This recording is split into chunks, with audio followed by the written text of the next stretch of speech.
Hello, I'm Valerie. This is Absolutely Positively Me, and this is a more serious video.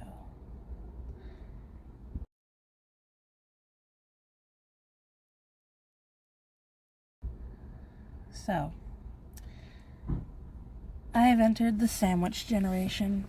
If you don't know what that is, I suggest Googling it, because it's a very interesting definition. And I learned about it from being a part of the aging career. We talked a lot about Generation X being a part of the sandwich generation, because they're taking care of their kids and their parents. I am an elder millennial, and my mother is in her mid-60s. And now I believe that she has entered nursing facility clinical level of care. She might have been actually ebbing towards that for a while, and maybe we didn't notice, or maybe we didn't want to notice. Because no matter the relationship I have with my mother, and those that know me would say I have a complicated, perhaps even toxic relationship with my mother. She went her way, I went my way, and my choices have never really ever, she's never really understood them.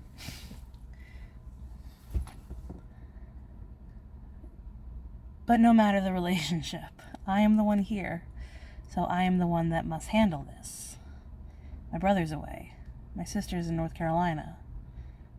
Neither of them are available. So it's me, my family, and anyone else that is, willing to help us. It all started in June. I marked June 4th as when it started for us. My mother might have been dealing with this for a while, but when it started for us, she came over to my house nearly every day for dinner. And for the most part, she was managing her life. She was going to work, getting her laundry done. She would do it herself. I cooked for her, but that wasn't because she couldn't cook. It's more like she wouldn't. Ever. She wasn't the cook when I was growing up. My father was. When he passed away, she certainly wasn't going to take it up. She finds it easier just to go out and buy food, which is fine. If she has the finances for it, yeah, do it. But, I felt bad for her, because if she didn't come over so I could feed her, then she would just be alone every single day. And that's not good for her mental health either. But on June 4th, she texted me and said, "I don't feel good." And I said, what do you mean you don't feel good? Like, you have to go to the hospital, you don't feel good? Or you're sick and you don't want to come over for dinner tomorrow? Like, what? Explain. And she said, "I think I need to go to the hospital." And I was in Philadelphia at the time visiting some friends. So I texted my husband and said, "Hey, you're in the neighborhood. Could you get mommy and take her to the hospital?" And he does. As far as I remember, they took EKG and monitored her heart, because all she ever does is complain about this hurting, her back hurting. They hurt.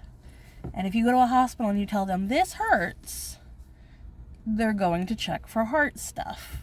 Heart attack, stroke, that sort of thing. She has nothing wrong with her heart. I know this because that initial visit then led to us going to the hospital every other week practically, sometimes every few days, because she would just say, "I need to go to the hospital." And what do you do with a person like that? Like, a couple of times she called 911 herself, and they would take her to the hospital, and then I'd have to pick her up later. Because when a 60-some-year-old woman says, "This hurts," people listen. Eventually we thought that, maybe it's more, mental. I'm not saying she doesn't have pain, I'm just saying it might be psychosomatic. She didn't like hearing that. She doesn't have a very good view of mental health. So me saying, it might be psychosomatic symptoms, she viewed that as me not believing her. I believed you, Mommy. I was trying to find you help. And we had to get past the medical part of it, because if you go into a hospital and you tell them, I think she's having a severe anxiety attack, but then she goes, no, it hurts here, they're not going to listen about the anxiety attack. They're going to listen about the heart. At least that's been my experience. It was so hard. Like, I wanted to try and get her mental health help. It was so hard.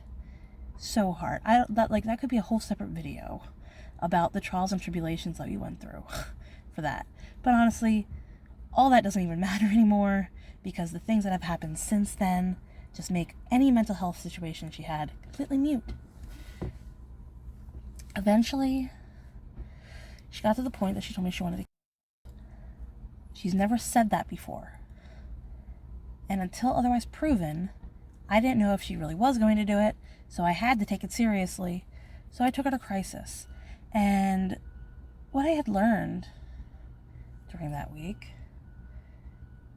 is that if you take someone to crisis, if you take someone to the ER, you tell them, I need them medically cleared for crisis.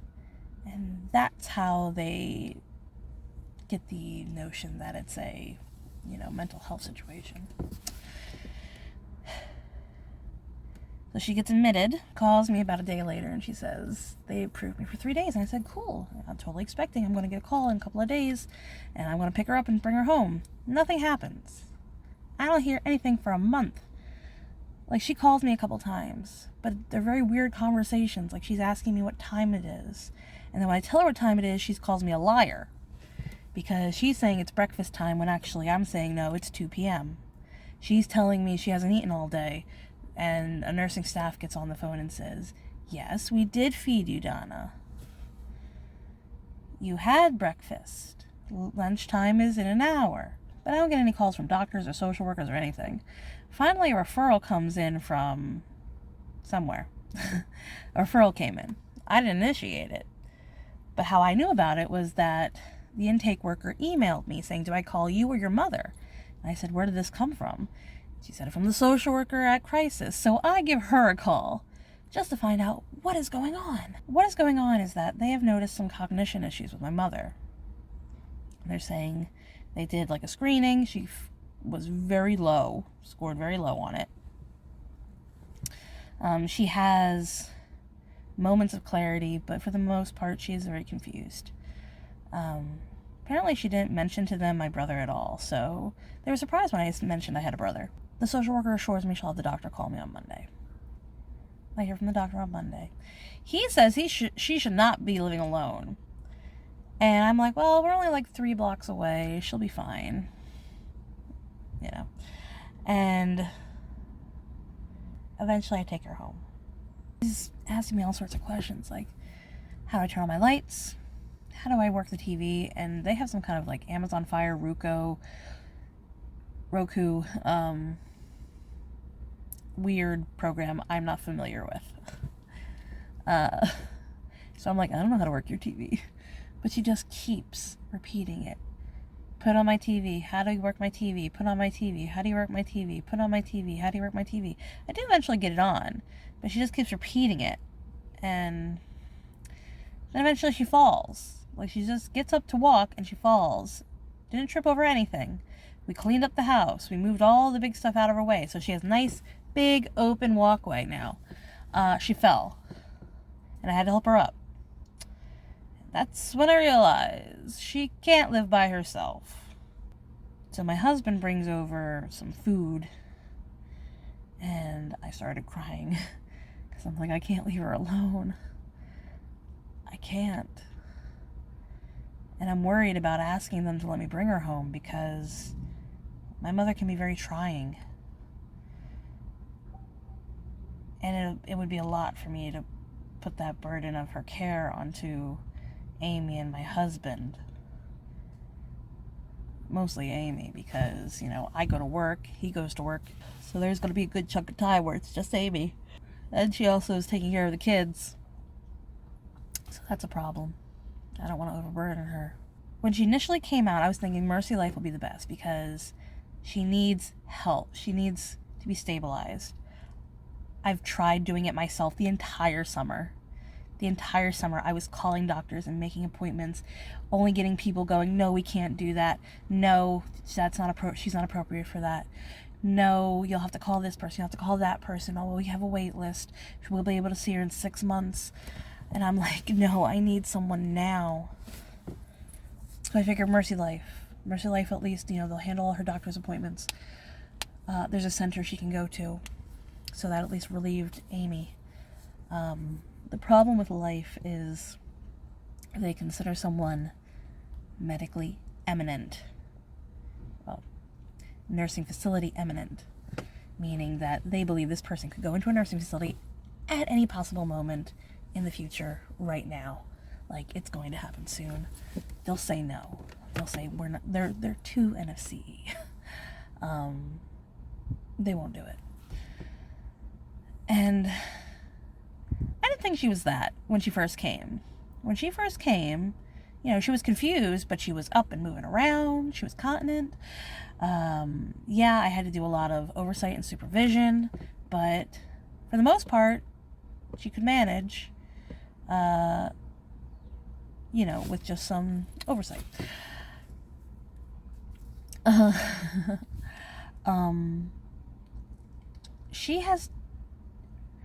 Her physical state and her mental state have decreased significantly since she came to stay with us that first night on September 6th.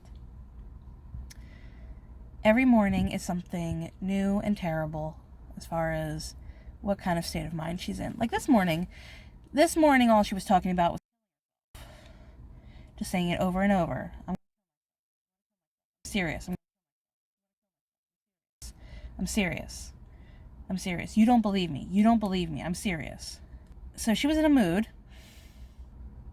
I have a meeting today with Life. She had her evaluation last Wednesday, and I got a call yesterday morning saying they'll make their decision today. Then I get a call in the afternoon from the social worker saying, we'd like to meet with you about your mom. And I don't know if that's a good thing or a bad thing. I've never been through this part of the process. I've dealt with a lot of doing the assessment to get people enrolled in Life, making sure the case was scheduled before the 1st so people can get enrolled in Life by the 1st of the month. But I've never been a part of the actual process. So I don't know what this meeting's going to be. Is it going to be, yes, we are accepting your mother. Here's the, things. Here's the details. Or is it going to be, thank you for coming. I'm sorry, but at this time, your mother is too nursing facility eminent, and we cannot accept her. I'm so worried. Why would you want to call me in just to say that? Just, call me. Let me deal with it. Anyway, my boss gave me the time so I can go to that meeting this afternoon, thank God, because I was worried that we'd have to, I'd have to do it tomorrow morning, and that would have gotten in the way of this, vacation we're going on. And then I didn't want to meet after that because that would have been after the 1st of the month, and I want her enrolled by the 1st of the month because we really need her to have some services. She needs to go to this center. Amy needs a break. We planned this trip months before we realized, we didn't know this was going to happen this month. So this trip is planned and paid for, and then this happens to my mom. So we had to do a lot of, searching for care because Amy cannot do both kids and my mother alone for 2 nights and 3 days. She can't. That's too much. Her sister is coming. Tom's mother has said that she would stop in to help with the kids. And I feel like we're so blessed that that's happening and that they're willing to help us. And I really would like it if these services would start next month because ongoing, I believe it would be not only beneficial to Amy, but also to her. My mother was fairly social before this happened. She was working up until June 4th. She was doing what she had to do. She was living her life up until June 4th. So for that to be cut out and taken away, yeah, she's with us all the time, but half the time she doesn't even like us. you know, she calls us liars, and she calls us, she calls Amy a coward. Sometimes she doesn't recognize us. Sometimes she has moments of clarity, and she'll apologize for being a pain in the ass. And at that point, you know, I'm not mad at her, because she can't help it. I gotta get back to work. So, I'll update you on that second part of the meeting this afternoon. Well, it's been several hours later. I'm home from work. Meeting with life went better than expected, but not the best. They didn't say outright no, but they said they wanted to do a trial first. Which, it's better than no, so I'll take it. Yes, it would extend her enrollment to November 1st. And that kind of sucks, but we'll see. We'll see. It's rough. Somebody at work today said, "You look tired." I am tired. I am tired. Oh, no. I've been dealing with this since June. Trying to get her help. I work in the aging system. I am very familiar with this world. And it is so frustrating. Even for me, who is knowledgeable, to enroll in services. It is so frustrating. Dealing with insurances, dealing with doctors, dealing with programs, dealing with enrollments, dealing with wait periods, dealing with the person who is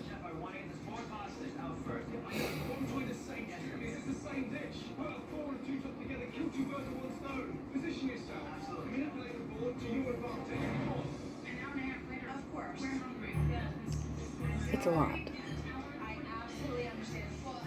And one of the nurse practitioner who kind of like is part of that decision-making process was like, it sounds like this was all very sudden. It was. Up until June, she was working. Up until June, she was driving. Well, she even drove a little past June. Probably shouldn't have. We did not anticipate this. My house is not designed for this. She's sleeping on my couch because I don't have another bedroom. We had an inflatable mattress, but we can't find it, so she sleeps on my couch. This will just be a continued process.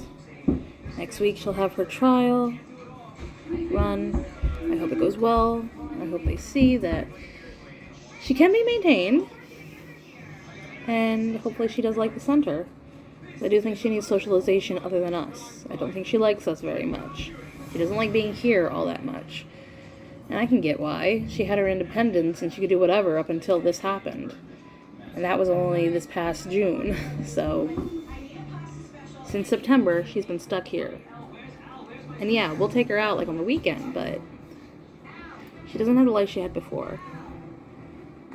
And even if she's not aware, that probably isn't, you know, somewhere she feels that. She feels it somehow. Because she talks about sometimes she wants to go back to work. And I know all her socialization came from work. Oh, you made me one. Yeah, it's just pieces of chocolate.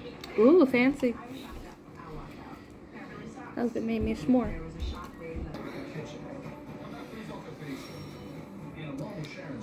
I'm worried about the impact it'll have on Amy. Because she does not like taking care of an elderly person. And she shouldn't have to. She's not here to take care of my mother. I'm trying so hard. And it's not even the worst thing that could have happened, but still I feel like depressed that they didn't just say yes. Because I thought it went well. We'll just keep on fighting. Keep a good fight, okay? If you stuck through this, thank you. We have to pack. And get ready. And my whole mood is just dropped down now.